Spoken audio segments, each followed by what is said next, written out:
Lembah 100 kupu-kupu. Lu Yun mengerutkan kening. Long Ying, tahukah kamu di mana lembah 100 kupu-kupu? Long Ying perlahan menggelengkan kepalanya. Ayo pergi ke tempat yang sangat dingin dulu. Long Ying memimpin dan memperkenalkan situasi di sana kepada Lu Yun dan yang lainnya. Tanah dingin yang pahit terletak di utara wilayah utara dunia bawah, dan merupakan perbatasan dunia bawah. Terdapat penghalang batas yang sangat kuat di sana, dan belum ada seorang pun dari dunia bawah yang dapat melintasinya. Iklim di sana sangat keras, dan sangat mustahil bagi orang-orang di bawah alam roh surgawi untuk bertahan hidup di sana. Di seluruh tanah dingin yang pahit, ada banyak kekuatan yang kompleks. Mereka adalah ras terkutuk. Dia adalah seorang budak yang dipenjara di sini oleh dewa dunia bawah yang legendaris untuk melindungi asal mula dunia bawah. Hanya sedikit orang yang mengetahui legenda ini sejauh ini, dan kebanyakan orang di dunia bawah tidak dapat mendekatinya. Setelah Long Yan memperkenalkannya, dia melirik Luo Li dan Liu Yaner. Tingkat kultivasi kedua wanita ini hanya pada tahap awal alam roh bumi. Menurut Long Yan, tidak mungkin mereka bisa bertahan di sana. Melihat kekhawatiran Lu Yun, Long Ying menambahkan, setelah memasuki wilayah utara, ada sebuah kota besar. Mereka bisa tinggal di sana untuk sementara waktu. Sepertinya sudah sembuh. Lu Yun berpikir bahwa tempat yang disebutkan Long Ying seharusnya aman, bagaimanapun juga, Pangeran Ketiga sedang berperang dengan Pluto.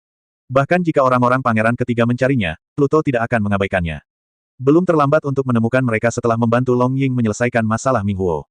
Tentu saja, kedua gadis itu tidak ingin dipisahkan dari Lu Yun, tetapi mereka juga mendengar tentang bahaya dari negeri yang sangat dingin dan harus tinggal sementara.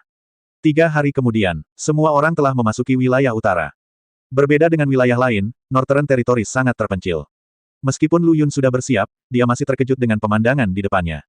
Bahkan kota yang disebutkan Long Yan tidak sebaik kota Lin Sui 11. Ada pemandangan bobrok di mana-mana, angin bertiup kencang dan debu beterbangan di langit. Ini hanya penampakan kota Guangxia, tapi kota Guangxia yang sebenarnya ada di bawah tanah. Long Yan menjelaskan, bertahun-tahun yang lalu, saya pernah datang ke sini bersama Tuan Yuan. Setelah mendengar apa yang dia katakan, Lu Yun menjadi tertarik. Berdasarkan ingatannya sendiri, Long Ying sampai di sebuah alun-alun kecil. Ada patung bobrok di tengah alun-alun. Patung itu sangat tinggi, memegang pedang patah di tangannya dan kaki patah. Siapa orang ini? Luo Li bertanya dengan rasa ingin tahu. Pluto, jawab Long Ying dingin. Apakah dia Pluto? Lu Yunming melihatnya dengan mata terpejam. Pedang yang ada di tangan patung itu pastilah pedang Pluto, namun kini pedang Pluto ada di tangan Pangeran Ketiga.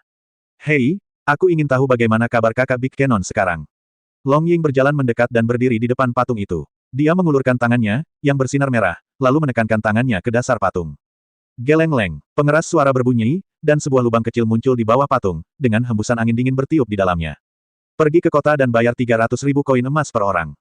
300.000 koin emas. Ini, tangan Long Ying yang awalnya terulur untuk mengubah spesies berhenti seketika. Lu Yun buru-buru melangkah maju, mengeluarkan cincin penyimpanan dari ruang dewa dan iblis, dan melemparkannya ke dalam lubang. Setelah beberapa saat, suara lama terdengar lagi dari dalam. Datang, aku akan mengembalikan koin emas itu kepadamu ketika aku kembali. Long Ying berkata dengan malu-malu. Tidak masalah, aku punya banyak koin emas. Long Ying pergi duluan, dan Lu Yun serta 3 orang lainnya masuk. Setelah berjalan melewati lorong yang panjang, mataku tiba-tiba terbuka. Ruang bawah tanah di Nuoda seperti gunung berlubang, membentang sejauh mata memandang. Sangat menyenangkan di sini. Kamu tidak bisa tertiup angin atau basah oleh hujan. Liu Yaner berkata dengan iri. Apa yang membuatmu iri? Jika itu aku tidak akan tinggal di tempat gelap ini. Luo Li berkata dengan nada menghina. Hei, lihat ke depan, apakah kamu ingin mencobanya? Liu Yaner tiba-tiba menunjuk ke depan dan bertanya. Lu Yun melihat ke arah jarinya dan melihat banyak orang berkumpul tidak jauh di depan, seolah-olah itu adalah pasar. Buah-buahan dengan berbagai warna menumpuk di pegunungan, dan banyak penduduk kota yang menawar. Wow, aku tidak menyangka tempat tandus seperti itu bisa memiliki pasar seperti itu. Luo Li segera sangat gembira dan mengambil langkah maju untuk maju. Tidak, Long Ying menangkapnya. Hei, kenapa kamu menarikku? Kamu tidak perlu mengeluarkan koin emas untuk membeli sesuatu. Kata Luo Li tidak senang. Lihat, mereka melihat Long Ying dengan cepat membentuk segel dengan tangannya, dan kemudian dia bergerak menuju sekelompok orang, hanya untuk melihat orang dan benda di depannya menghilang dalam sekejap. Sebaliknya, ada ladang bunga yang cerah. Itu adalah bunga Langyan, yang dirancang untuk membingungkan pikiran para biksu tingkat rendah. Jika kamu terjerat oleh bunga Langyan, kamu hanya akan mati, jelas Long Ying. Ah! Luo Li mundur ketakutan. Lu Yun juga terkejut. Dia melihat ke arah Langyan Hua, tapi dia melihat tanah datar. Untuk mencegah musuh asing mendekat, masyarakat kota sengaja membudidayakan bunga Wolfberry ini di sekitar tempat tinggal mereka. Tetapi mengapa orang tua yang baru saja mengumpulkan koin emas kita tidak mengingatkan kita? Ini kota Guangxia. Long Ying berkata dengan dingin, di seluruh dunia bawah, hanya kota Guangxia yang berada jauh di bawah tanah. Orang-orang di kota ini jarang berinteraksi dengan siapapun. Bahkan penguasa utara atau Hades tidak akan datang ke sini. Perlakuan yang sangat baik. Tapi, masih ada patung Hades di luar. Luo Li bertanya lagi. Ya, Tapi mereka tetap memperlakukan orang di luar kota Guangxia sebagai alien. Lu Yun mengerti. Orang-orang di sini hanya ingin menjadi negaranya sendiri dan tidak dikendalikan oleh orang lain sama sekali. Ini menarik. Saya ingin bertemu dengan kepala kota Guangxia, kata Lu Yun sambil tersenyum.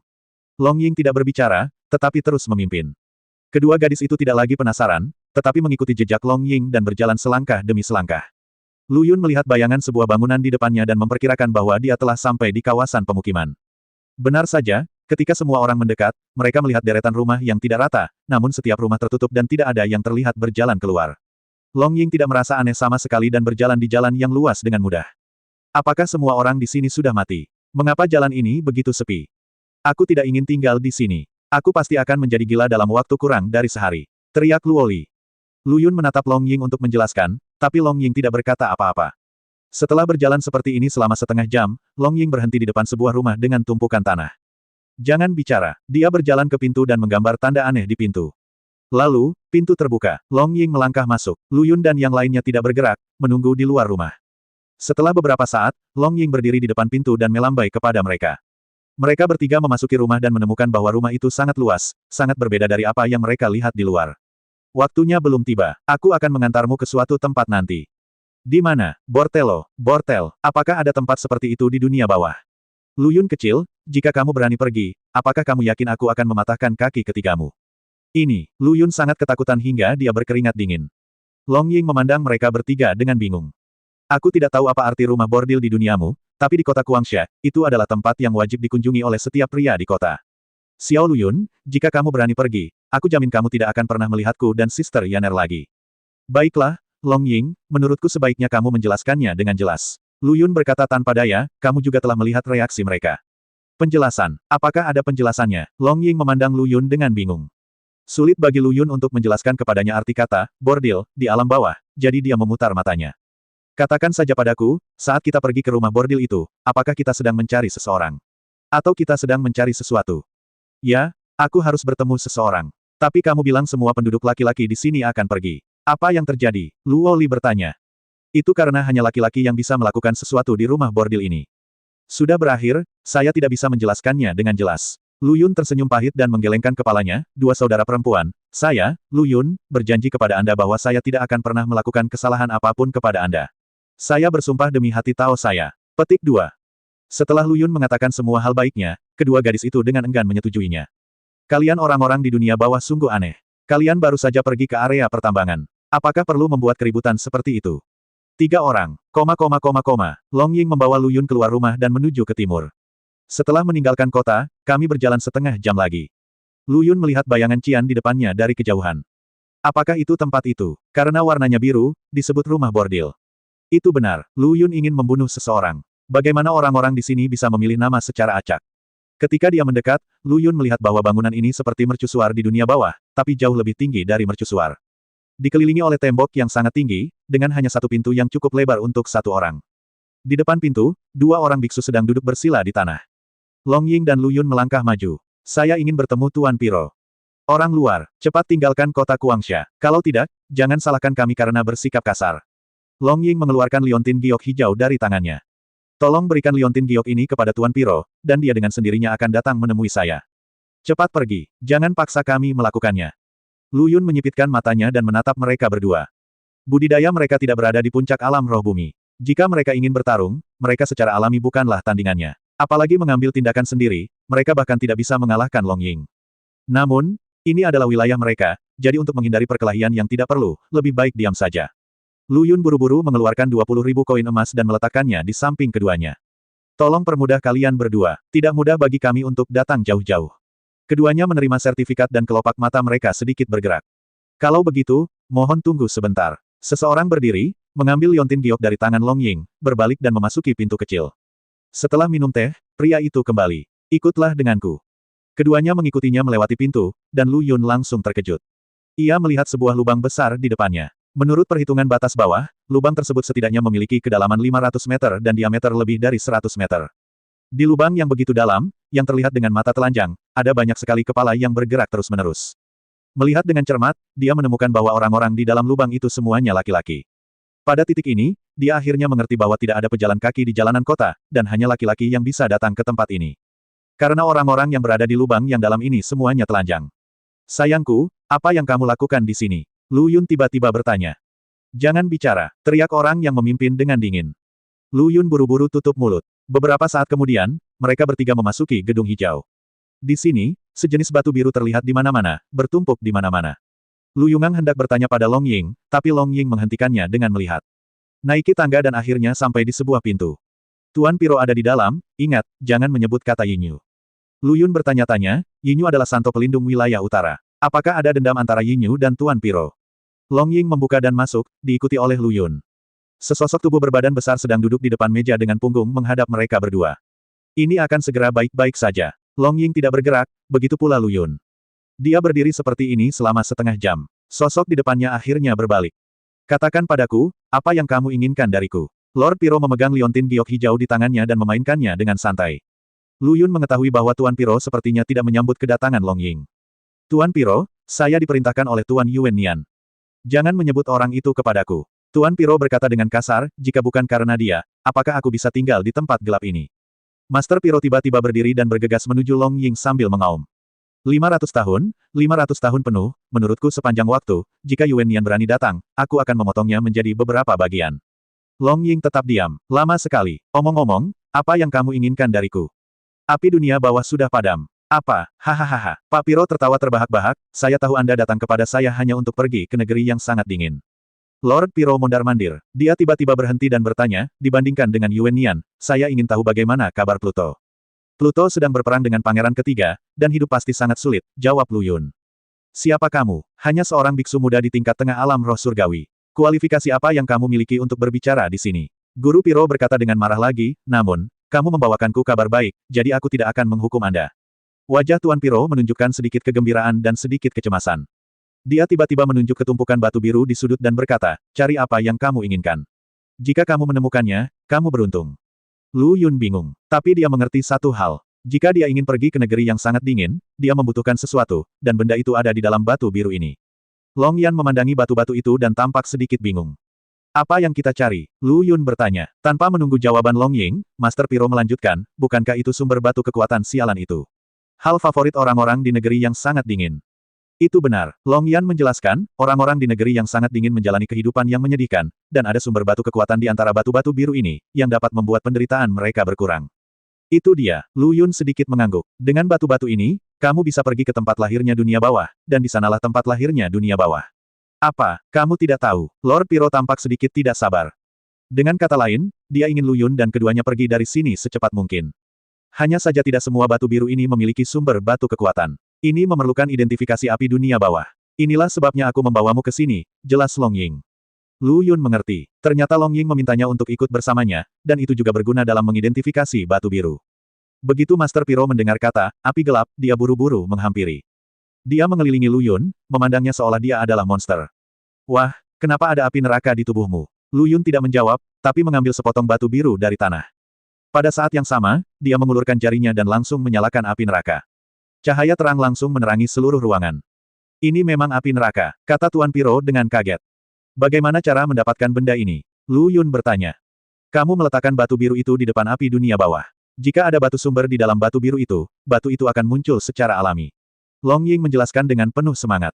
Lu Yun melakukan apa yang diperintahkan, dan benar saja, cahaya api dunia bawah menembus batu biru, menerangi bagian dalam dengan jelas. Jelas sekali, batu biru di tangannya tidak memiliki batu asal. Jadi dia mengambil sepotong lain dan melihatnya, mengetahui bahwa setelah melihat semua batu biru yang bertumpuk di sini, dia tidak dapat menemukan batu biru dengan batu sumbernya. Batu biru ini ukurannya hampir sama dan bentuknya sama, seolah-olah diukir dari cetakan yang sama. Hei, apakah kualitas batu biru di area penambangan begitu buruk sekarang? Di antara begitu banyak batu biru, tidak ada satupun batu sumber. Master Piro tidak bisa menahan cemberut. Lu Yun belum pernah melihat penampakan batu asal dan tidak mengungkapkan pendapat apapun. Master Piro tiba-tiba berkata, bagaimana kalau Anda membantu saya dan saya akan memberi Anda cukup batu asal? Tidak, kami menolak. Sebelum Lu Yun sempat memikirkannya, Long Ying langsung menolak lamaran pihak lain. Kamu harus berpikir hati-hati, menolakku tidak akan ada gunanya bagimu. Lord Piro berkata dengan dingin, di seluruh dunia bawah, hanya aku yang memiliki batu sumber. Jika Yuen Nian ingin memulihkan api dunia bawah, kamu tidak punya alasan untuk menolak lamaranku. Melihat ekspresi bangga Lord Piro, Lu Yun buru-buru menjawab, oke, saya berjanji untuk bekerja sama dengan Anda. Tidak, Long Ying keberatan lagi. Lu Yun menariknya ke samping. Kamu ingin memulihkan api neraka, kan? Long Ying mengangguk. Tapi batu asal macam apa yang dibutuhkan untuk pergi ke tanah dingin yang pahit, kan? Long Ying mengangguk lagi. Batu asal ini hanya ada di tangan Lord Piro, kan? Long Ying mengangguk tak berdaya. Dalam hal ini, tidak ada alasan untuk menolaknya. Tetapi, karena aku, Lu Yun, telah berjanji padamu untuk membantumu menemukan api neraka, aku akan pergi meskipun itu berarti mendaki Gunung Pedang dan menuruni penggorengan. Lu Yun kembali ke Tuan Piro. Katakan padaku, apa yang kamu ingin aku lakukan? Mata Tuan Piro dipenuhi keserakahan, dan tangannya terus saling bergesekan. Sederhana sekali, ikuti aku ke suatu tempat, bantu aku memenangkan permainan judi, dan aku akan memberimu batu asal. Hahaha. Kamu tidak bisa pergi. Long Ying berkata dengan tergesa-gesa, jika kamu pergi, aku khawatir kamu tidak akan bisa kembali. Jangan khawatir, saya orang yang beruntung dan orang baik. Tidak, orang-orang itu tidak peduli siapa kamu, selama kamu kalah, hidupmu hilang. Long Ying mengerutkan kening dan berkata, ini bukan perjudian batu, ini perjudian nyawa. Lu Yun tersenyum dan berkata, tidak semua orang bisa mengambil nyawaku, jadi jangan khawatir. Jadi, dia berkata kepada Lord Piro, tanpa penundaan lebih lanjut, haruskah kita segera berangkat? Tidak perlu terburu-buru. Master Piro tersenyum, ini masih pagi, dan saya masih harus bersiap. Karena itu, Master Piro mengeluarkan 20 batu biru dari cincin penyimpanannya.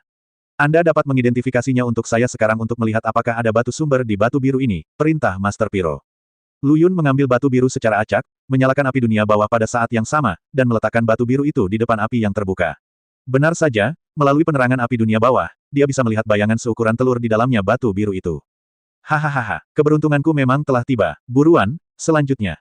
Setelah Lu Yun mengidentifikasi 20 batu biru, 17 di antaranya sebenarnya berisi batu asal. Orang-orang ini benar-benar berani berbohong padaku. Master Piro mengutuk, dan mengambil 20 batu biru lagi dari tumpukan batu biru di tanah, mencampurkannya dengan batu biru lainnya. Ayolah nak, kamu harus mendengarkanku jika waktunya tiba. Lakukan saja apapun yang aku minta, dan jangan banyak bicara. Meninggalkan Long Ying, Lu Yun mengikuti Master Piro dan meninggalkan mercusuar.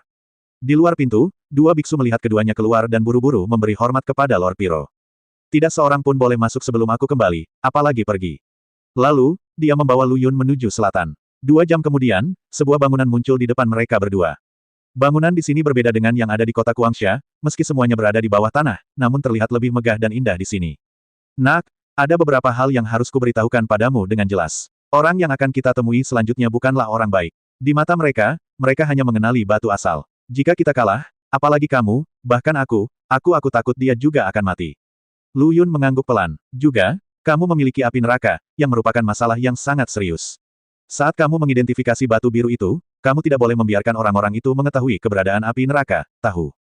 Ini, oke, aku akan mencoba yang terbaik. Kamu tidak perlu terlalu khawatir, aku akan membantumu. Bagaimanapun, kita sekarang adalah belalang di tali yang sama. Keduanya mempercepat langkah mereka dan memasuki kompleks gedung. Di sini cukup ramai, jalanan penuh dengan orang, tetapi mereka memandang Lu Yun dengan sangat aneh. Lord Piro tidak peduli dan melangkah menuju sebuah rumah di depannya. Ketika penjaga melihat kedua pria itu datang, dia buru-buru berdiri dari tanah. Tuan Piro, apakah Anda datang untuk menyampaikan hal-hal baik kepada pemimpin kita lagi? Kata penjaga itu sambil melirik ke arah Lu Yun. Berhenti bicara omong kosong dan buka pintunya. Penjaga itu tertawa dingin dan membuka pintu di belakangnya. Saat Lu Yun memasuki pintu, dia merasakan beberapa sinar kesadaran ilahi menimpa dirinya. Meskipun kesadaran ilahi ini hilang dalam sekejap, Lu Yun dapat dengan jelas merasakan kekuatan karakter tersebut. Dekorasi di sini seperti bar di dunia bawah, dengan banyak biksu dengan identitas misterius yang masing-masing menempati sudutnya. Tuan Piro pasti sudah sering ke sini. Dia memimpin Lu Yun melewati aula dengan mudah dan melewati gerbang di hadapan semua orang. Ada jalan sempit di sini, dengan banyak biksu berdiri di dalam, yang terlihat seperti pengawal dari dunia bawah. Pada titik ini, Lu Yun sangat curiga bahwa pemilik di sini pasti berasal dari dunia bawah, atau dengan kata lain, berhubungan dengan dunia bawah. Setelah beberapa saat, mereka berdua sampai di ujung lorong, dan dua penjaga di pintu berkata kepada Tuan Piro, tunjukkan uang judi Anda. Master Piro menunjukkan 40 batu biru yang dibawanya tanpa ragu-ragu. Lu Yun mengamati ekspresi mereka dan melihat penghinaan mereka terhadap batu biru dari mata mereka. Lalu, buka pintu di belakang Anda. Lu Yun melihat meja bundar besar di dalamnya. Diperkirakan setidaknya 30 orang bisa duduk di meja itu. Tuan Piro masuk dan berkata kepada orang di seberang meja, hari ini, saya ingin memenangkan kembali semua modal dan keuntungan saya. Di seberang meja, seorang biksu kurus duduk. Sekilas, biksu itu berusia sekitar 60 tahun, dengan janggut putih panjang dan kerutan di wajahnya. Piro, bukankah kekalahanmu cukup parah terakhir kali? Kamu tidak hanya kehilangan semua batu biru, tapi kamu juga kehilangan 3 nyawa. Menabrak, Master Piro menuangkan ke-40 batu biru ke atas meja. Guci, Aku bertaruh padamu untuk yang terakhir kalinya. Jika aku kalah, aku akan menghilang dari kota Kuangsha, dan area penambangan batu biruku juga akan menjadi milikmu. Mata biksu itu tiba-tiba menjadi sangat cerah, seolah-olah batu biru dan area penambangan ini sudah menjadi miliknya. Kapan yang lain akan tiba? Saya tidak bisa menunggu lebih lama lagi. Tuan Piro berkata dengan cemas. Kenapa kamu terburu-buru? Pangeran ketiga sedang berperang dengan Hades. Mereka akan tiba nanti. Sebaiknya kamu menunggu dengan sabar sebentar. Apa hubungan perang di antara mereka dengan kita? Tanya Tuan Piro. Tentu saja itu penting. Guci berkata, pernahkah Anda mendengar bahwa Pluto mulai mempertimbangkan untuk mengumpulkan batu sumber? Saat ini, batu sumber sedang meningkat. Hahaha, sepertinya aku akan menghasilkan banyak uang hari ini. Pak Piro duduk tepat di hadapan Guci. Setelah menunggu lama, 6 orang lagi masuk ke ruangan satu demi satu, duduk di kedua sisi Pak Piro. Terlebih lagi, masing-masing dari 6 orang ini membawa seorang pengikut, yang, seperti Lu Yun, berdiri di belakang tuannya.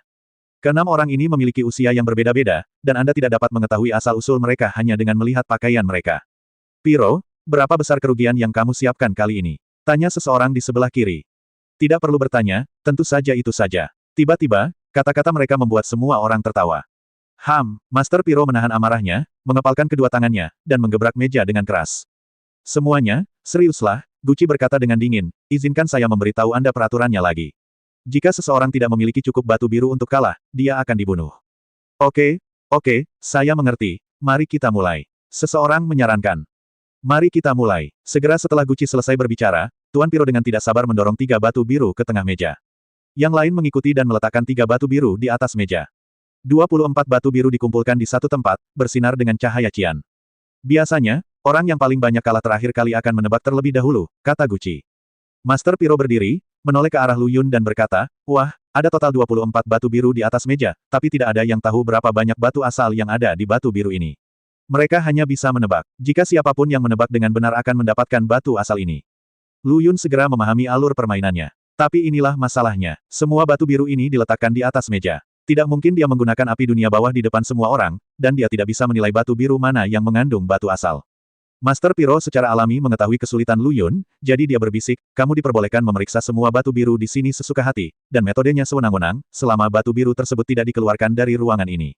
Oh, itu mudah untuk ditangani, Lu Yun mengangguk. Selain api neraka, Lu Yun juga dapat mengendalikan api lainnya, selama api neraka tersebut tidak ditemukan oleh orang lain. Pada saat yang sama, dia juga memahami mengapa Master Piro tidak mengizinkannya menunjukkan api neraka, karena api neraka hanyalah sihir curang, yang setara dengan memberitahu Master Piro secara langsung bahwa ada batu sumber di batu biru itu. Meskipun Master Piro adalah orang pertama yang menebak nomor tersebut, yang lain dan pengikutnya sudah bergerak dan mulai memeriksa Blue Stone satu sama lain.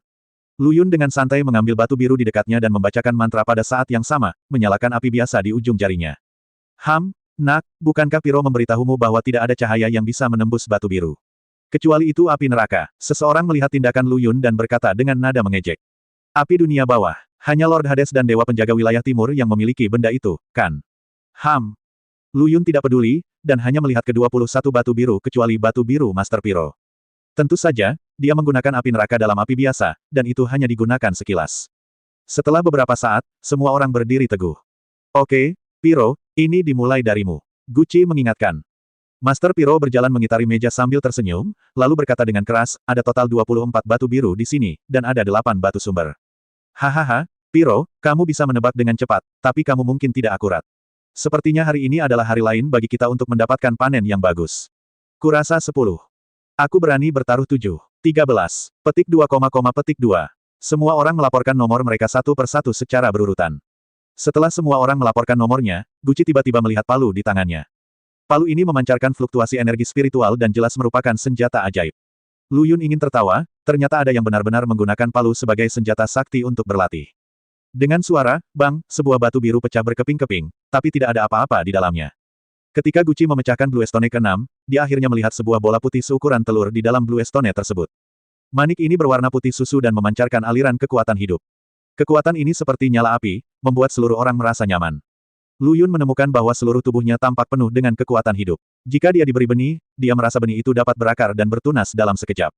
Sebuah kotak kristal seukuran telapak tangan muncul di tangan Guci, dan dia dengan cepat memasukkan batu sumber berwarna putih susu ke dalam kotak kristal. Tiba-tiba, kekuatan hidup menghilang. Setelah mengetuk sepenuhnya, total 7 batu asal muncul di batu biru ini.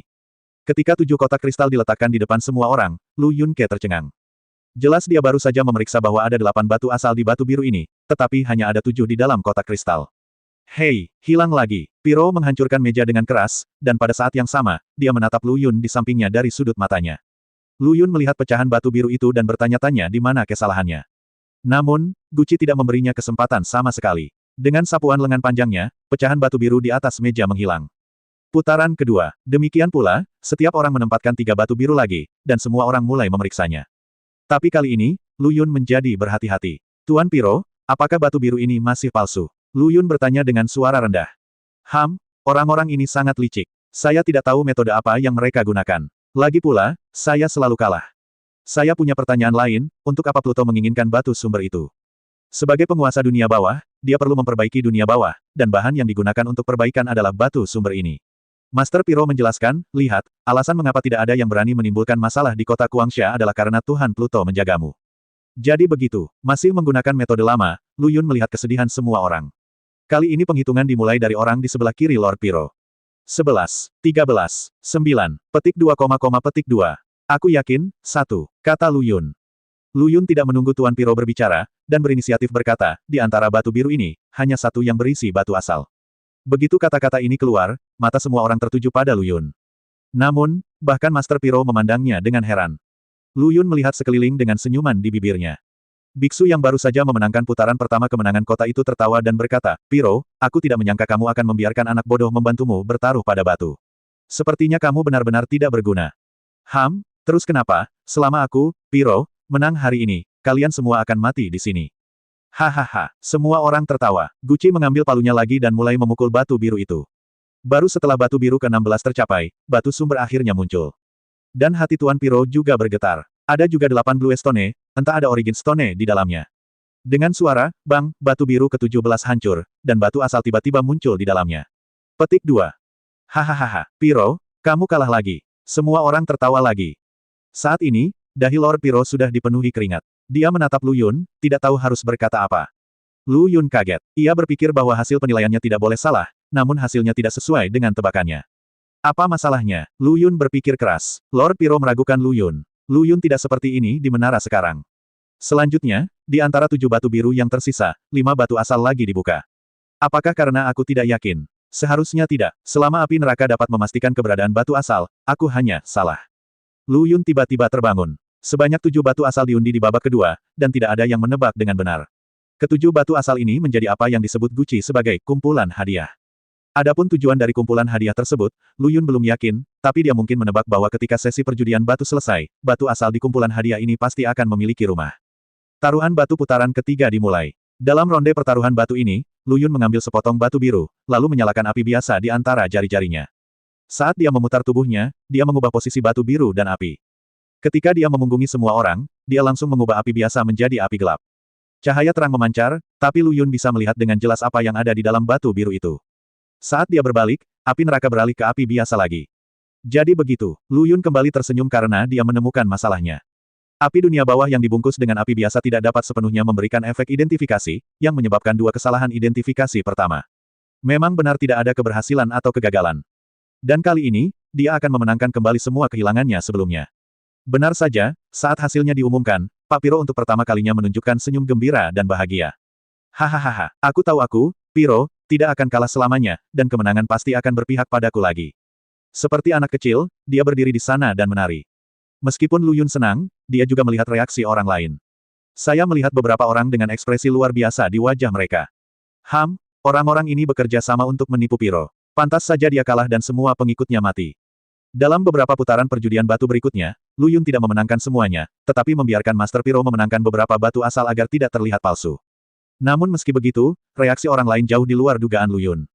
Hahaha, saya membawa 40 batu biru, tapi saya tidak menyangka akan memenangkan 40 batu asal. Master Piro menggosok kedua tangannya dengan penuh semangat, akhirnya saya bisa bertahan sampai pertempuran terakhir. Beberapa orang lainnya memasang ekspresi jelek dan tetap diam.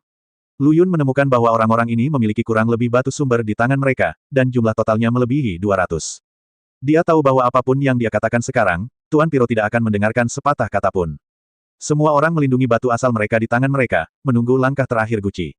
Guci mengeluarkan 2 tongkat kayu, 1 panjang dan 1 pendek. Dia memegang salah satu ujung tongkat di tangannya dan memperlihatkan ujung lainnya agar semua orang dapat melihatnya. Lu Yun mendengus dalam hatinya, bukankah ini hanya tipuan dunia bawah untuk menipu orang? Tuan Guci, permainan Anda ini membosankan, mengapa Anda tidak mencoba yang lain? Lu Yun tiba-tiba menyarankan. Semua orang memandang Lu Yun dengan heran. Nak, kamu tidak punya hak untuk berbicara di sini. Jika kamu masih ingin hidup, tutup mulutmu. Namun, Lu Yun sama sekali tidak takut. Kamu menipu Tuan Piro, kamu benar-benar tidak punya rasa malu sama sekali. Kata-kata Lu Yun menyinggung semua orang. Nak, jaga kebersihan mulutmu, kenapa kamu bilang kita bergabung untuk mengelabui Piro? Kapan aku bilang kamu bekerja sama untuk menipu dia? Lu Yun bertanya. Anda, oke, jangan khawatir tentang ini. Lord Piro melambaikan tangannya untuk menghentikan Lu Yun berbicara, aku lelah memainkan permainan ini. Guci, apakah ada yang baru? Ya, Guci berkata dengan sungguh-sungguh, namun, semua trik itu berasal dari dunia bawah, saya khawatir Anda tidak akan bisa memainkannya. Lu Yun mengangkat alisnya dan berkata pada dirinya sendiri, ada permainan di dunia bawah yang mungkin belum dia ketahui.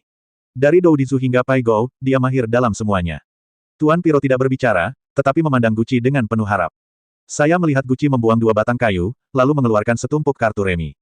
Game ini bernama Za Jinhua. Saya akan menjelaskannya kepada Anda di bawah.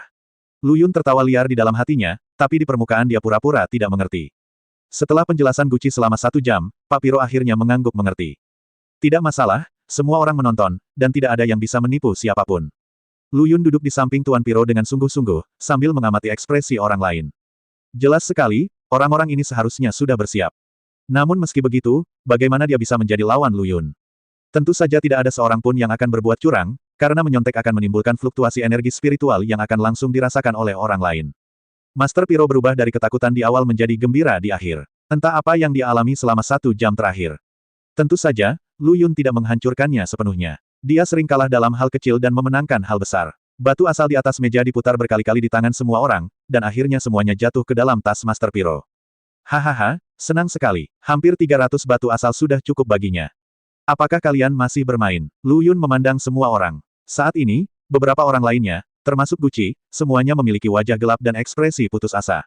Kami telah kehilangan semua batu asal, dan tidak ada taruhan tersisa, kata seseorang sambil merentangkan tangannya. Tidak masalah. Jika aku menang, kalian masing-masing dapat menjawab pertanyaan untukku. Lu Yun berkata, jika kalian menang, semua batu sumber yang kalian miliki sebelumnya akan dikembalikan.